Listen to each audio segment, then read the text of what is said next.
Assalamualaikum warahmatullahi wabarakatuh. Kita dari kelompok 3 yang beranggotakan Alfidatul Adiba, Adila Nur Fauziah, dan Anissa Lutfi Harimatus Saada akan menjelaskan tentang teori, aliran, dan prinsip dalam pendidikan. Dalam video kali ini kita akan membahas tentang yang pertama adalah teori-teori dalam pendidikan, yang kedua adalah aliran-aliran dalam pendidikan, dan yang ketiga adalah prinsip-prinsip dalam pendidikan. Teori dalam pendidikan Islam. Yang pertama adalah pendidikan tradisional. Teori ini menjelaskan bahwa sekolah dimaknai sebagai lembaga yang di dalamnya terdapat guru, siswa, sistem administrasi, alat pembantu, atau media pembelajaran yang baku atau tradisional. Asal mula pendidikan tradisional ini adalah pesantren dan pendidikan anak di rumah, atau sekarang lebih dikenal istilah homeschooling. Kedua adalah teori pendidikan liberal. Teori ini menitikberatkan pada konsep seni liberal atau liberal art. Konsep yang dibangun adalah dengan memberdayakan individu dengan pengetahuan yang luas, keterampilan, menekankan nilai-nilai, etika, dan kecakapan sipil. Yang ketiga adalah teori pendidikan marxis sosialis.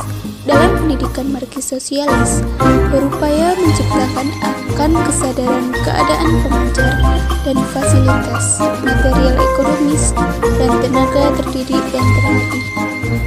Semua orang mempunyai hak yang sama, tidak ada diskriminasi. Aliran empirisme. Aliran ini berpendapat bahwa pendidikanlah yang menentukan masa depan manusia. Sedangkan faktor-faktor yang berasal dari dalam, seperti bakat dan keturunan, tidak mempunyai pengaruh sama sekali dalam menentukan masa depan manusia.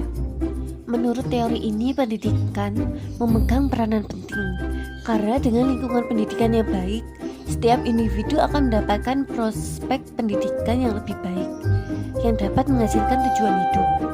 Aliran ini berseberangan dengan aliran pendidikan nativisme. Aliran nativisme. Nativisme menganggap pendidikan dan lingkungan boleh dikatakan tidak berarti, tidak mempengaruhi perkembangan anak didik, kecuali hanya sebagai wadah dan memberikan rangsangan saja. Teori ini berpendapat bahwa perkembangan kepribadian setiap individu hanya ditentukan oleh bawaan atau kemampuan dasar, bakat serta faktor dalam bersifat kodrati. Faktor lingkungan dan pengalaman indrawi tidak berpengaruh sama sekali. Manusia lahir sudah memiliki bakat dan kemampuan, potensi yang alami dan tidak dapat dirubah oleh lingkungan sekitar. Aliran konvergensi.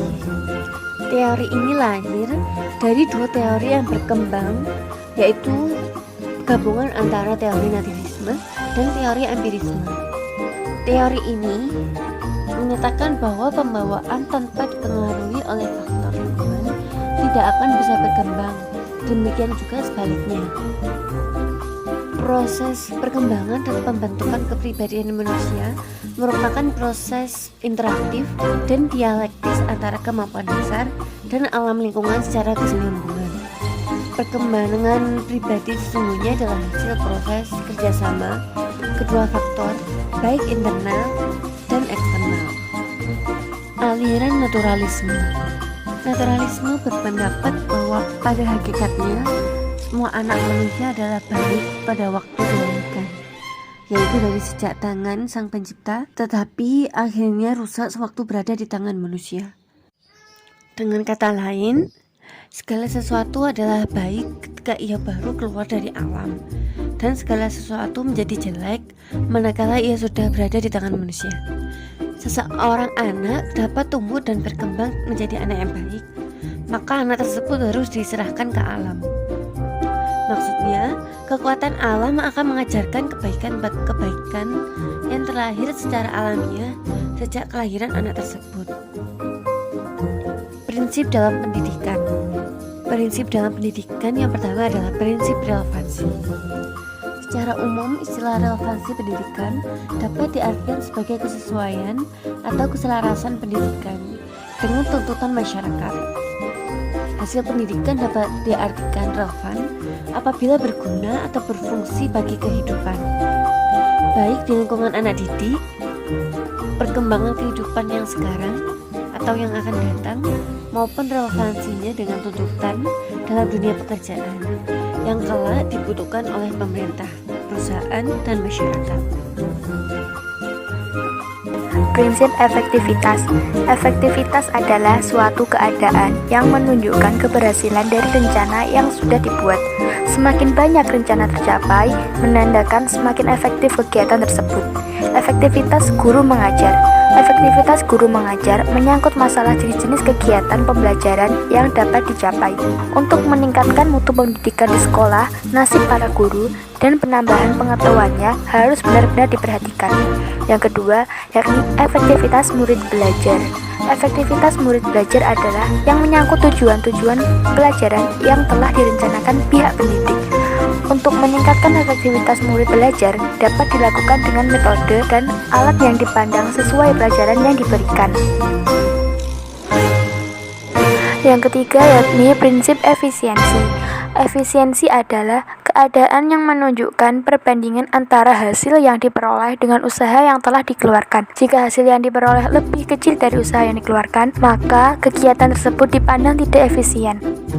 Pada mulanya, istilah efisien ini digunakan dalam bidang bisnis dalam melihat laba dan rugi. Tetapi, dalam pendidikan, prinsip efisiensi adalah perlunya memperhatikan masalah waktu, tenaga, peralatan, yang pasti akan mempengaruhi efisiensi biaya yang dikeluarkan untuk proses pembelajaran tersebut. Yang keempat yakni prinsip kontinuitas.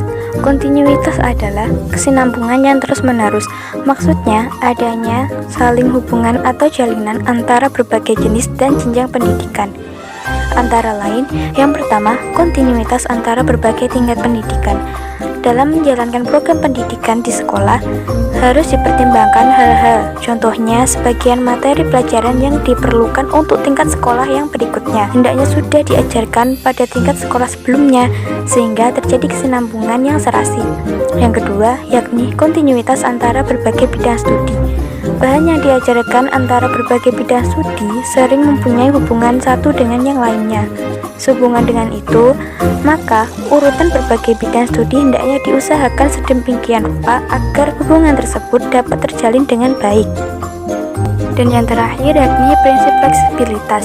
Yang pertama, fleksibilitas murid. Cara dalam pemilihan program, yaitu dalam bentuk pengadaan jurusan atau program yang dapat dipilih oleh murid berdasarkan kemampuan dan minatnya. Yang kedua, yakni fleksibilitas guru.